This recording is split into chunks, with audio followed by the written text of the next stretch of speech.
Hello, welcome to the Global Psychic and Healer TV. Today we're going to receive Ivory Angelic. She's a medium, she's an intuitive, she's a counselor, a healer, and a spiritual coach. Welcome, Ivory. Thank you. I'm so glad to be on the show with you today. I'm interested to know about your background, about how did it start for you? I would have to say it goes back to as young as I can remember. At about age 2, I saw my first angel. That's the memory, a very vivid memory I have of seeing an angel and being led back to my house. I had wandered off the property and it led me back to my house. And after that, I started seeing angels regularly. And it could have even happened younger, but that's my first very clear memory. So after that, sometimes I would see them as they depicted in books and TV, and sometimes I would mostly see them like glowing colors, which is mainly how I see them now, is glowing colors. So after that, it wasn't very long after that, I'd say about age 5, that I can remember spirits communicating with me, and I was terrified. I had no one in my family does anything like this. My family's very conservative. They don't know anything about this, and they didn't want to know anything about this. And so when I would tell them there's something calling my name in the middle of the night, I would hear it calling my name, and things would be moving that shouldn't be moving. In every house I've ever lived in, there's been spirit activity. I've seen the spirits. They talk to me. They're trying to get my attention, wiggling my toes, shaking my shoulder, touching me through the night, climbing, sometimes getting on the bed and bouncing. So I spent the good part of my childhood too afraid to go to sleep at night, which gives me great empathy for children who come to me because they don't know what's going on. A lot of times their parents are like mine were, good people who just have no idea what's going on. And so it feels good to be able to tell that child, to calm them and tell them it's okay. This is nothing that's should be scary. You know, it's just a person who's crossed over, who's trying to get your attention, and try to help them with that. It feels so good. And so I used to say, why is every house I've ever lived in haunted? What is that about me? And I didn't know. I just didn't get it that I was a medium. Here I was working in the mental health field. I was working at a psychiatric hospital and doing psychic readings on evenings and weekends for a company here in Sedona on a phone line, which was very interesting balance in life. And I fell into doing corporate intuitive work, which I really enjoy doing. And I just had a lot of businessmen calling, and I still do a lot of business-related intuitive work, which I really enjoy. But so here I'm doing this work. I'm doing work for my friends, for family. And then I learned about Qigong energy healing. I started doing that 19 years ago. And that's a big part of my practice as well, as doing the energy healing. So I'm doing all of that. But 2.5, almost 3 years ago, I'm watching Long Island Medium. I'm sure you've seen that show. So I'm watching, I love that show. I don't agree with everything, all her practices, doesn't matter. I like her personality. She's so cute. So I'm watching her show, and the show is about her childhood. And my boyfriend at the time said, oh my gosh, Ivory, that sounds like your childhood. That's like your story. And I sat there for a minute. The show was over, and I just sat there, and I'm like, you've heard of having epiphany moments. I had one, and I'm like, oh my God, I'm a medium. So you know, I don't understand how you can be over 50 years old, have experienced all of this, you know, my whole life, and not know that I'm a medium. But I know the truth is that I wasn't meant to know until then. It was blocked from me, or I certainly would have seen that. Years ago, back in the 80s, there was some world famous psychics and channels who came to Prescott, where I was living. And I went to these circles as a guest, and they would stop me and say, you are a very powerful channel. And it freaked me out because I didn't know what they were talking about. And they said, you need to study with somebody on a world-class level. You have the potential to be a very powerful channel. And I'm like, I didn't even know what it was, and I didn't like the sound of it when somebody told me about it. And yet I do that now. So when the time is right, I'm a living example of things I tell my spiritual students, that when the time is right, your skills will present, your mission will present. And then definitely the teacher presented, because I found this incredible mentor for mediumship, Suzanne Wilson. She's known as the Carefree Medium, and she took me under her wing at the lowest moment of my life, gave me such confidence, and she was so encouraging, and she did a lot of psychic testing and psychometry testing on me and all kinds of things, and decided that yes, I did need to be doing this for a living, and she was going to make sure I was a big success. And she still is a wonderful mentor to this day. So I have been just blessed every way. And now here, just very recently, less than a month ago, I opened my own business here in Sedona with 3 friends. So we are the Sedona Soul Sisters in West Sedona. And so that feels like the final, like like something I've been working toward for a long time. And so I'm coming to you live from Sedona Soul Sisters.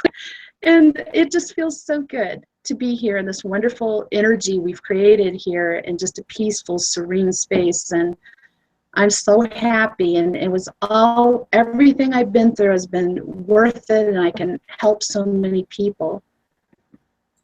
That sounds amazing. You It's want to ask a question. That sounds amazing. It's like very like a, yeah. So something we have a sound.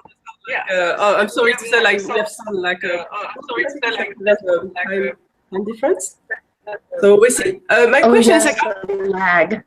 Mm-hmm. Yeah. My question is like, I would like to know about a couple of things you mentioned. I'm interested to know more about the corporate intuitive counseling or advice that you're giving. Which kind of client do you have, and which kind of experience you have been through, and what are you doing better giving advice to a company? Yes, I have a lot of CEOs and high-level executives who are my clients. And so we started with more simple things, such as they were having some problems within the company. Who might it be? Who can narrow it down? Sometimes it's theft within the company.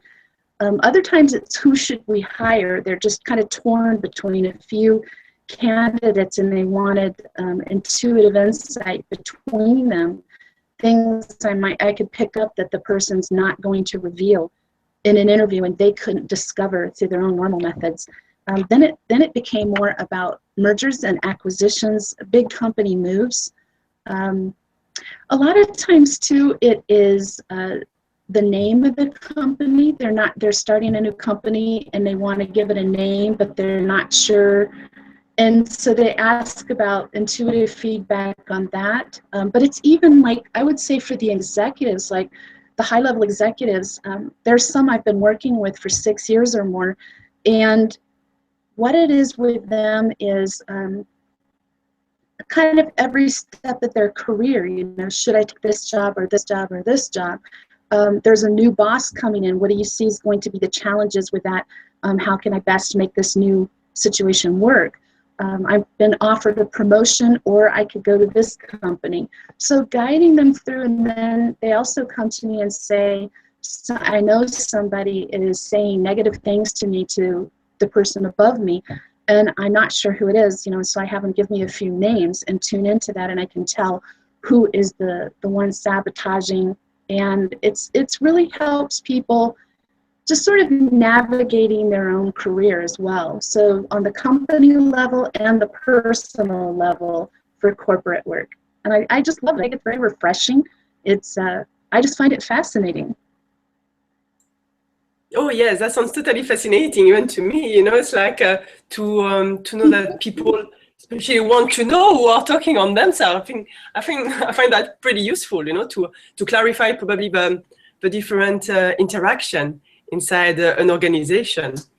And my next question is about, you mentioned also you do practice with children. I would like to know in which occasion parents come to see you to have advice.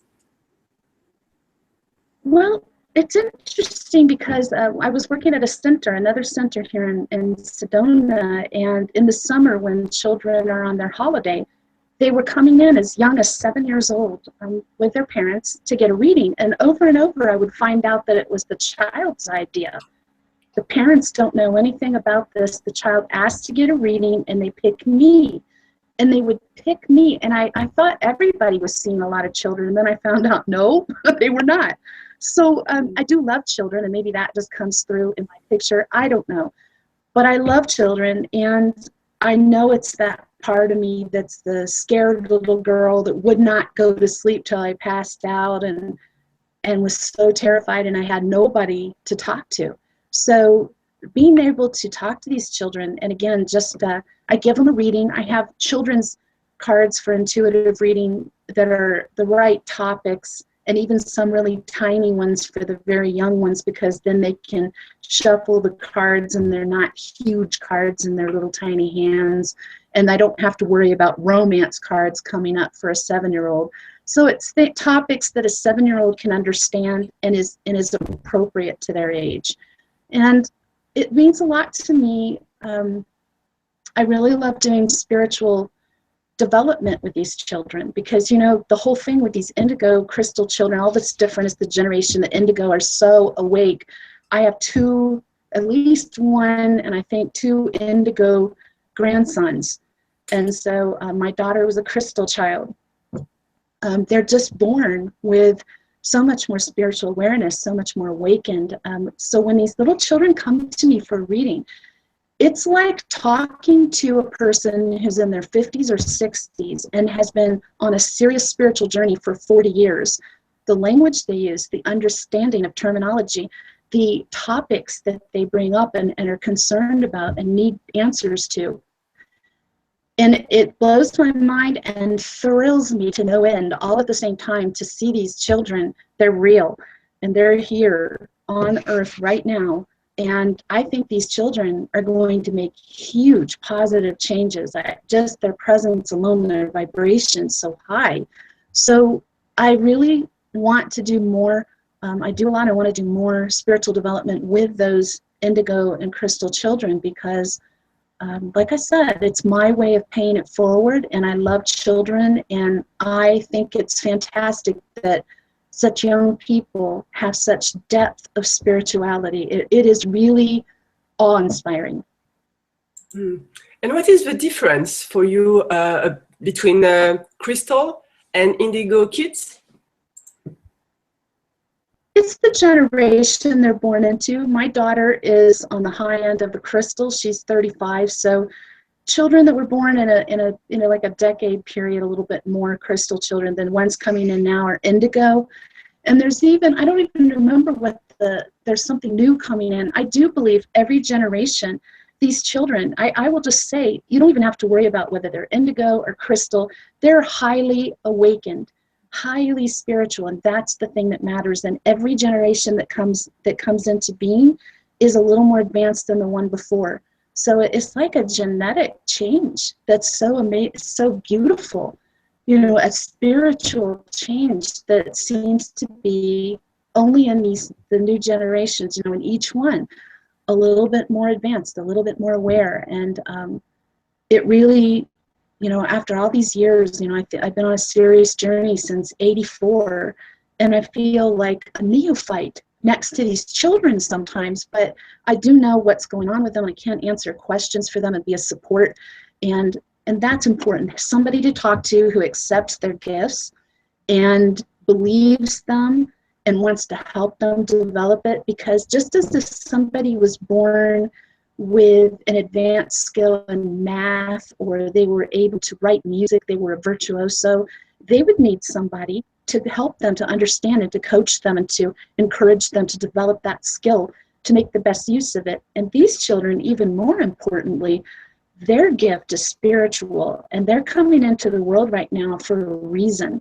And that's because we're in great, as you know, dire need of higher vibration, more enlightenment, more awareness, better choices. And they're coming in equipped to make those changes and to really influence a whole generation and the next and the next and the next. And those changes are happening. And I want to help them in any way I can. Like any light worker, I definitely consider myself a light worker. any light worker, your main goal is helping people. And that's how you know, plus I see the light in you, Katrine. I mean, the light is very evident to see in you. Everyone who comes to me, I can see instantly if they're a light worker. And it seems like there's more and more of them, and it just fills my heart. It's so amazing to be a light worker helping light workers. It is paying it. You know, we all are doing that. Then they start doing that for people that they know and need. And that's what it's all about. So I'm getting a lot of angelic energy right now coming in about this very topic. So we have a lot of angelic protection over all of this right now. That's good to know. That's good to know. I wonder how you perceive them. You mentioned earlier that you see them like with color, and I wonder if like evolve a lot, you know, since your young age. Say that, you know, you want to know what I did what since a young age? It's like your perception of the angel or different form. Do you perceive other things, like how do you perceive them? You mentioned you perceive them with color, but in your young age, did you perceive them like in a human being form? I did. I was raised Catholic, and I'm sure that's why when I was a young girl, they would show themselves to me with wings. And if you could be in my office, you can see a little tip of my angel wings over my head. I have angels and angel wings. That's been my thing for all my life. And so I remember that from my childhood. And very once in a while, occasionally they will still appear to me like that. But usually it's a glow of color. And when I say that just before I go to sleep at night, my eyes are open, but I'm seeing these large glows of color. And I now can identify my master guide, my guardian angel, and different spirits, different guides by their color. The energy from an angel, especially from a high level angel, is just so high. In a reading, I'm not looking for those colors. Occasionally I do see it, but in a reading, I generally will see a flash of white light, and I will feel the vibrations dramatically increase around me. And if it's an archangel, it's so high, oh my gosh, my chills are hard on my head down to my toes, and I can feel that loving warmth that's just so distinctive. Sometimes I do see an outline of them, especially when archangels come in, a very large, like their aura, but more than anything, I can feel their energy in a reading because I'm really focused on energy right then, and then they start talking and giving messages for people. So the seeing part tends to be mostly outside of session, and I don't know why that is, if it's just because I'm focused so much on picking up messages, probably. I don't know. When my mind completely relaxes and I want to go to sleep, that's when there's 40, 50 angels coming in and spirits and hello, let's have a party. You don't need that sleep, Ivory. Yeah, I see that. So it's like, I wonder, it's like when you mention spirit, which kind of spirit are you talking about? Is it like people who have died, human beings who have had a life on Earth? Or is it like another category of spirit? Which kind of spirit are you talking about? It's people that I knew and loved. People I know and love who crossed over, mostly. And I've lost a lot of people close to me, unfortunately. But the good thing being a medium, they came to me immediately, sometimes before I was even notified of their death. And they stay in touch, and I can talk about them, and they start coming in. And that's really nice. You know, that I really enjoy. Sometimes, a lot of times lately, if I have a mediumship reading coming up, and I don't know anything but this person's first name, but spirit will come in the few days before they come in for their session, and they'll start giving me messages. So I just write down, you know, what I feel about the spirit and the messages I get, and I hang on to it because I don't even know who it's for. But eventually the client's going to come in, and I'm going to go, oh, and let me look through my little notes here. This one was for you, you know, and then be able to tell them they came to me in my car. This happens a lot. Driving around Sedona, and in my car, a spirit will come in and start talking to me. So they know when people are coming in for a mediumship session and they want to be ready. They just want you to know they're ready. But Okay. yeah, it's only scary to me when you see it as like a real life person and I'm home alone. I don't like that. It's men walking around my house, you know, sitting in a chair in the dining room, walking through my bedroom, disappearing into the wall. So I've set some boundaries around that, and that was something Suzanne Wilson helped me with. Was you can set boundaries and it works. The first time I did it, made a big difference where now they don't show themselves to me as full body apparitions unless I want them to, and no spirits are allowed to be in my bedroom at night or anywhere in that area at night. I just need to know I have some time off from that. And it's worked beautifully.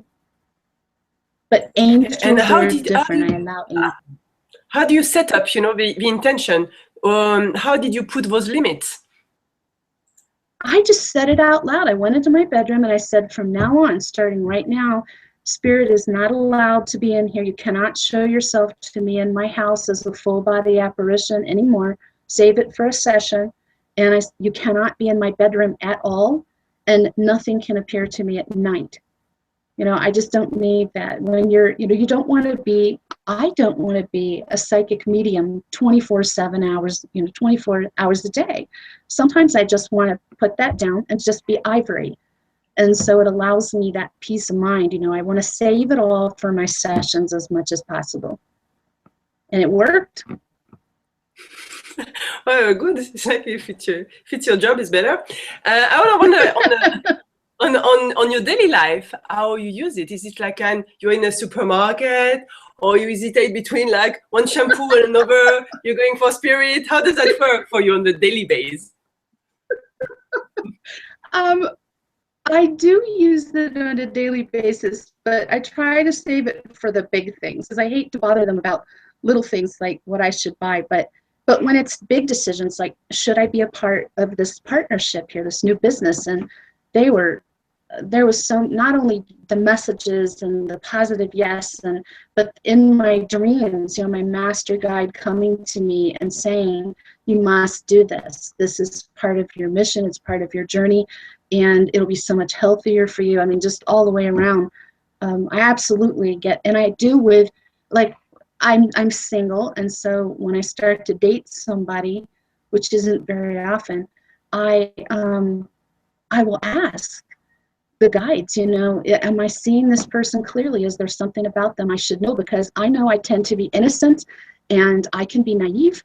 And so I need my friends, and I need my master guides' feedback on this to make sure I'm not seeing them as their potential, but seeing them for who they really are, because I'm really working hard on that. There can be a bad note to seeing the good in everybody. So, yes, I use it for that, and I use it for my family now. Now my family's all over this.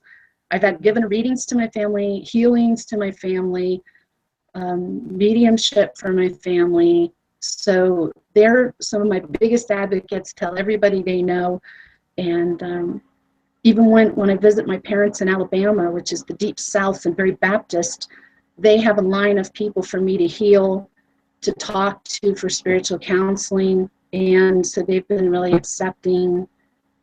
And it's been a big turnaround, you know, from my childhood to my adult life. So I'm very happy about that. Yeah, that's nice. It seems that you have been able to convince a lot of person around you. So make a big shift, I guess, in the family. And I wonder, it's like when Yes. I wonder, it's like when you say that you're doing reading, and you mentioned several times that you're doing counseling. What is your approach of the reading? Are you doing prediction, or are you giving advice to the people to change? What is your approach of the reading? Of a reading or of spiritual counseling?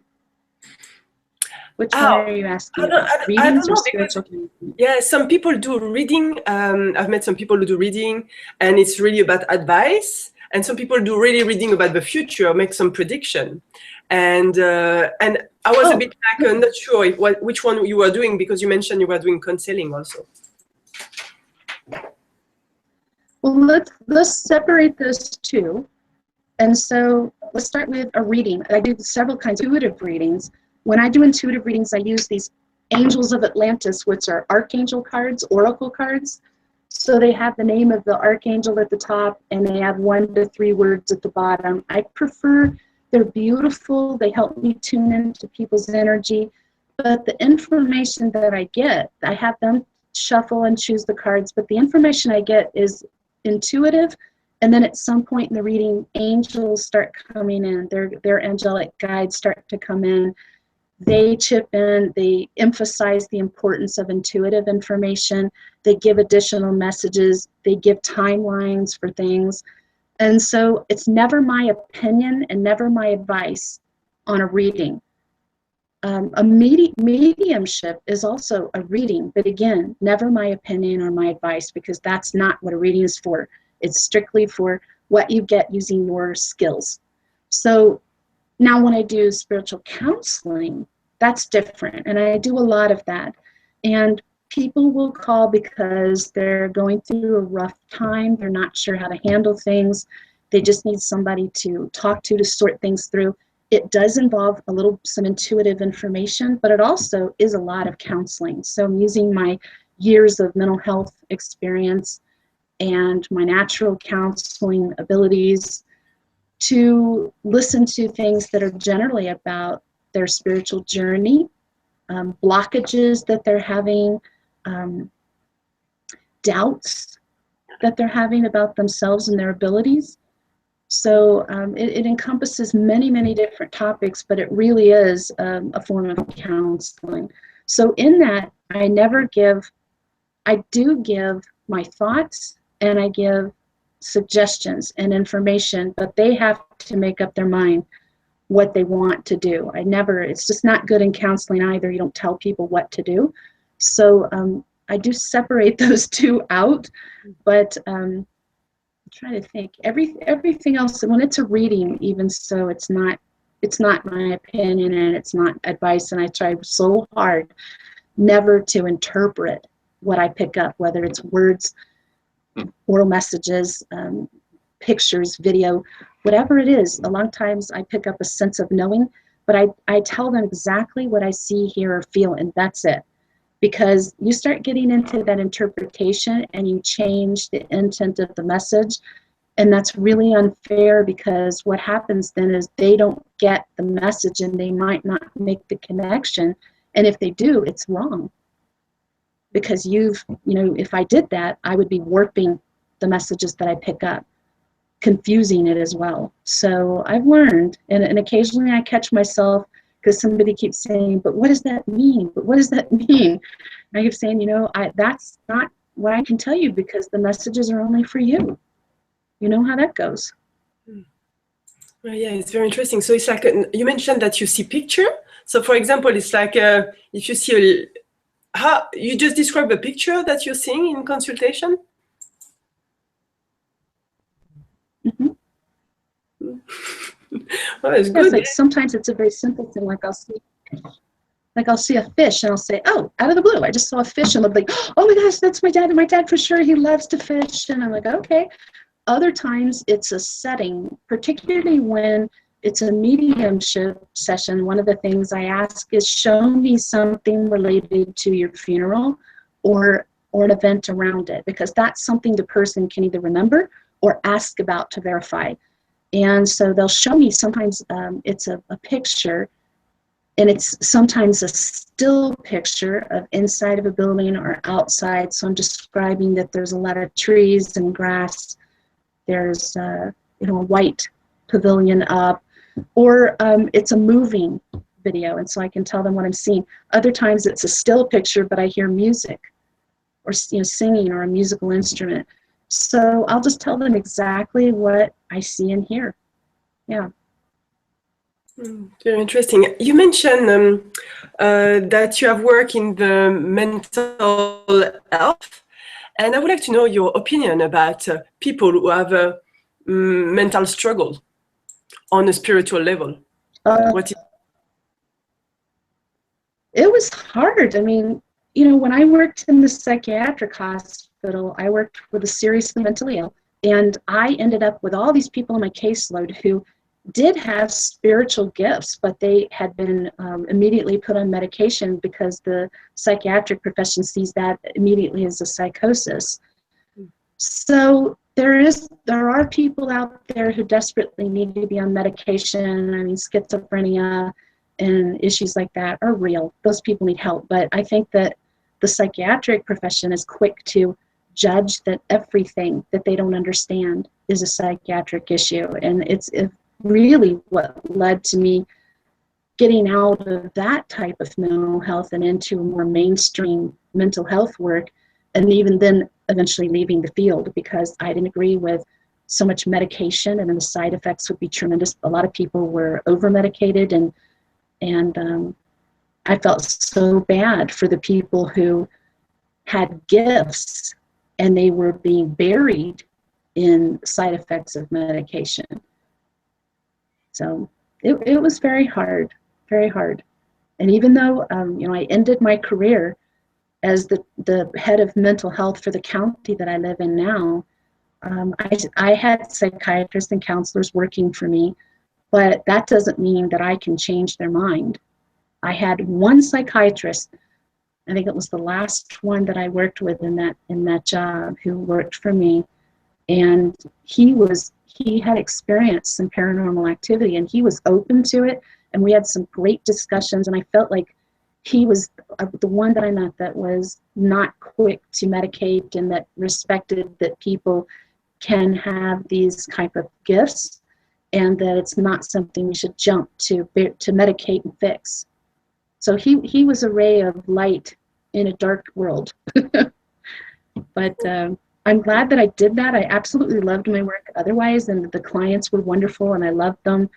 And there was never a boring day, and it's a big part of what led me to my current job, to my current mission here.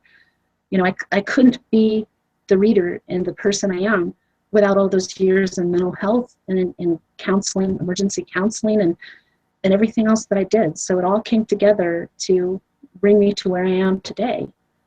I see that very clearly. Yeah, it seems that it was kind of very deep experience, the way you talk about it. I wonder, it's like you mentioned that you do channeling.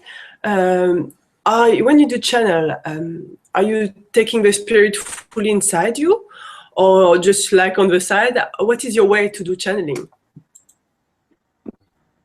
Well, the channeling I will allow in a normal reading, or even a mediumship reading, is I will allow them to let me see through their eyes. And so it's more of like, I don't know how to explain that. I don't know if I'm seeing through, I think I'm seeing through their eyes. For instance, I just have to tell you about this. This was about a month ago. A client came to see me and she wanted to communicate. We'd been crossed for a few years. And he wasn't able to communicate very well, but at one point he turned around and he let me see through his eyes and showed me the afterlife. And I started getting teary because it was so beautiful, and I was shocked, and I didn't know that could even happen. And she saw something was going on with me, and when he turned back around, tears were going down my face, and I told her, he just showed me the afterlife, and he put out his hand toward her and said, she needs to hear what you saw. This is for her.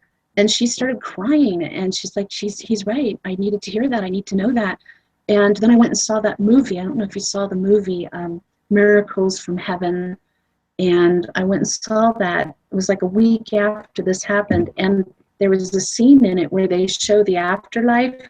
And it was almost exactly what I saw. I started bawling in the movie theater. So it's very, sometimes very powerful moments happening. But as far as like the channeling, traditional channeling, that is something I'm working on in private. And I only do it with my partners with me, and I'm only allowing my master guide to come into my body with the protection of my partners around me, tremendous spiritual protection. And because he's an ascended master and he has a lot of really helpful information that he's giving us for all of our journeys. So that's all I'm doing with that right now. But I never thought that I would be comfortable doing that at all. It was a very big leap of faith for me to do that. Oh, it seems that it's a very intense experience to have, like, as you said, the Ascended Master getting inside you. Mm-hmm. I've got Oh yeah, I mean, yeah. it felt like somebody bigger than me was crawling inside my skin. Well, it's if you we can take now a question if you're comfortable with that. Okay. Okay, so there's someone mentioning, there's Francois mentioning, I feel stuck with my perception and my job, and could you support me to be inspired to have a job? So it's something about feeling stuck with perception. So I don't know, I think probably spiritual perception, and an advice about the job for Francois.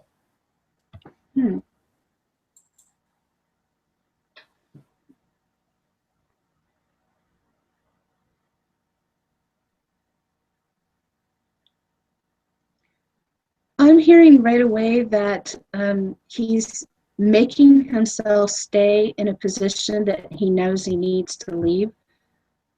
There's something about that position that's not a good fit and not good for you, Francois. And so in your heart, I think you know that it's not the easy thing to do. It would be a big leap of faith to leave, but it is time to find something else if you have not already. It seems like it's affecting you spiritually, to be honest. Something in the energy of that workplace and the work you're doing, particularly the workplace, is not healthy for him spiritually. So he does need to change jobs. Thank you for it. You're welcome. Yeah, is there? I've got. I wonder about if you're doing over practice. You mentioned that you have some students. So, which kind of teaching or which kind of transmission are you doing? Well, some people just want to work on their intuitive skills and improve that. And I have a couple of students who are working on mediumship. And overall, it's people who have reached a point in their journey where they want to learn as much as possible. They have a couple of skills that they're aware of. They're not sure what direction they want to take that in life. And so they come to learn even more skills, to talk about different things that exist, I guess, is the main thing. If you don't know it exists, it's hard to try it. So we go through a 26-point class, and they can also just do a specific topic as well, like the ones who are just doing intuition. But even in mediumship, like when I'm teaching mediumship, we're getting into intuitive skills, psychometry, the counseling side of it, ethics. There's much to discuss no matter what somebody wants, but I try very hard to tailor each training to the person based on what they want to get out of it. So that's important. If they don't get what they want out of it, then it's pretty pointless. Mm-hmm. Do you have tips about mediumship development that you would like or you will be happy to share with us? Say that again? Do you have tips about mediumship development? So, because you say you're giving lessons, so I would like to know if you have an exercise or a practice to share to develop mediumship. So somebody wants to be a professional medium? Because that's what we're talking about. Yes. Is that what you're asking? Trying to think of something you can put quickly. Well, there is one thing I think that's good to know, even if somebody's just trying to work on it for their own needs, that if you're feeling the spirit come in on your right side versus your left side, then it means that, you know, that's how you know whether they're the mother side of the family, the father side of male, female. As a matter of fact, there's a whole placement around the body. Like if the spirit's over your head, it's an angelic guide. If they're right in front of you and down low, they're a child. Off to the right of a person is female, to the left is male, and how far back they are. So if they're on the side, if they're right next to you or the person you're reading, then they're about the same age group. They're probably also a partner or a sister, brother. If they're a step back, we're talking a father, an uncle, a step further back, great uncle, grandfather. So it helps some, you know, when you're really feeling it on yourself where the spirit is entering, or looking at the other person to see where the spirit's coming in at. And another thing is that a lot of people don't know that in mediumship readings, infants often come through. And these can be infants who died in infancy. It can be a miscarriage. It could be a stillborn, or even if somebody has an abortion, those babies continue to grow up on the other side. So if the baby died 4 years ago, then it's going to come through as a 4-year-old, most likely, in the reading. That's been my experience.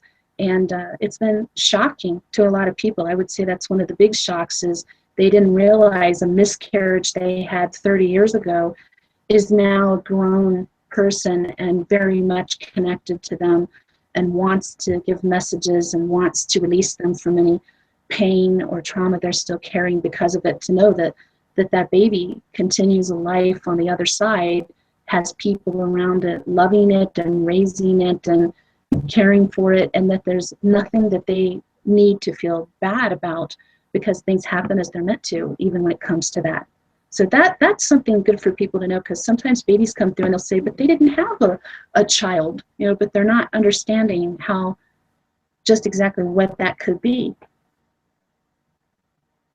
Oh, yeah, it's very interesting. Is it okay? We have another question from David.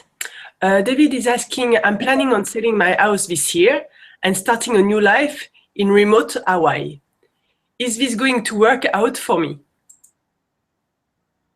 I hope so, and let's all go do that. Let me look into that for you, David.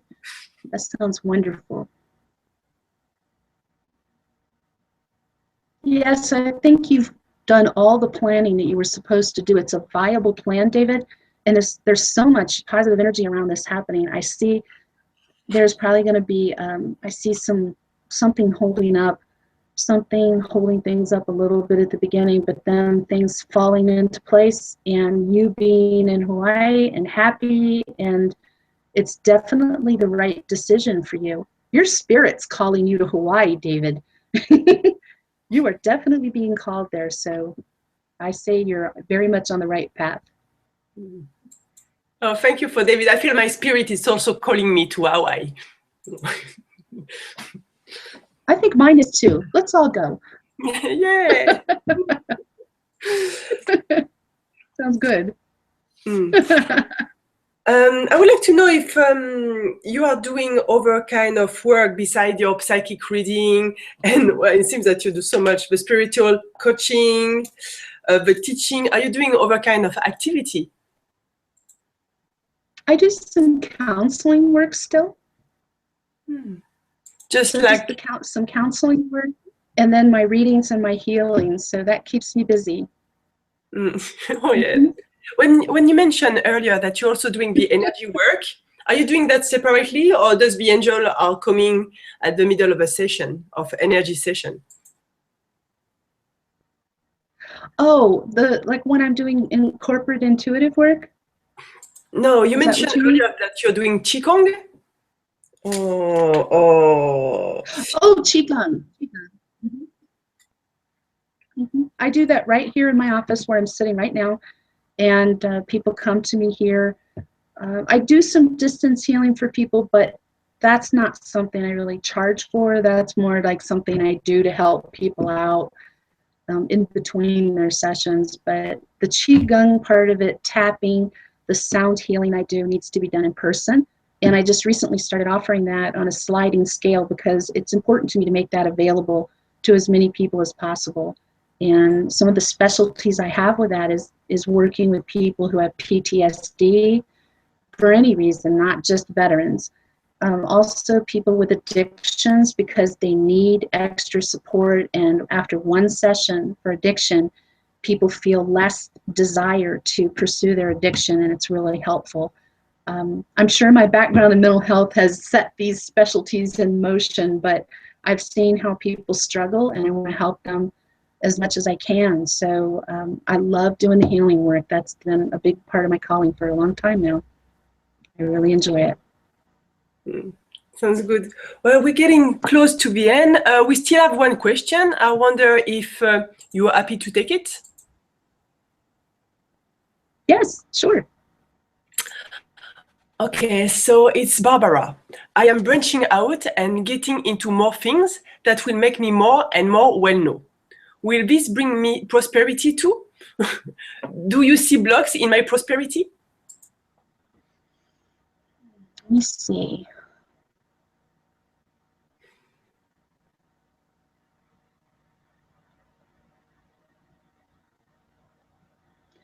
When I tune into your energy, Barbara, I feel blockage in your heart chakra, and that's always where we carry pain, trauma, disappointment, any kind of grief, things that cause us a lot of heartache. So you're carrying a lot of that in there, and that's the only thing I feel. And that's, so your blockage is coming from within, as they usually do. It affects your energy. So if you can get that relieved, you can do it through tapping. They also call that EFT. You can also get that relief through Reiki or Qigong. So have your heart chakra cleared and all your chakras balanced. But I'm hearing that it's time. This is what I hear literally. It's time, not only for you to get rid of the heart blockages there, but it's time for you to be branching out. And so once you get that taken care of, I feel like things just flow for you.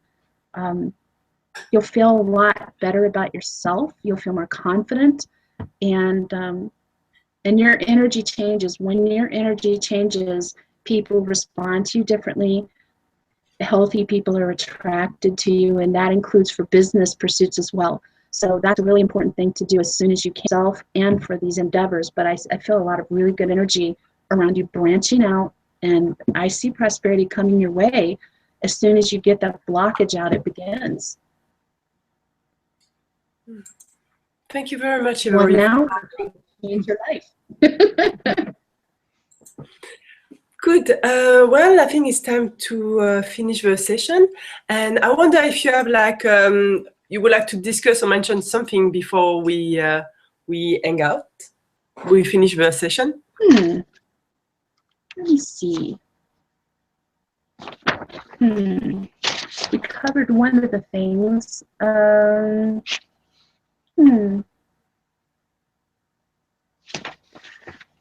I talked about that. I do want to say I do have 2 talk shows that are on Blog Talk Radio, and so you can find those on my website. And if you look at my connection on Global Psychics, you'll see it. But I have a show that's a support show, and I have a show where I do talk about spiritual topics and do mini readings for people. And this coming Sunday is going to be all mini readings, and you can call from anywhere to get your little free mini reading. Tune into the show. You can also listen to the archives, but I like to get the word out because those are part of my service to humanity in general, just to try to help people. So I appreciate you letting me talk about that, and thank you for having me on the show today, Katrine. Thank you very much for joining us. You have a thanks from Barbara and all the other for your readings, and I much appreciate your energy. It was very pleasant to have you on the show, so thank you very much, and see you soon. Thank you. Bye-bye. Right. Good night. Bye.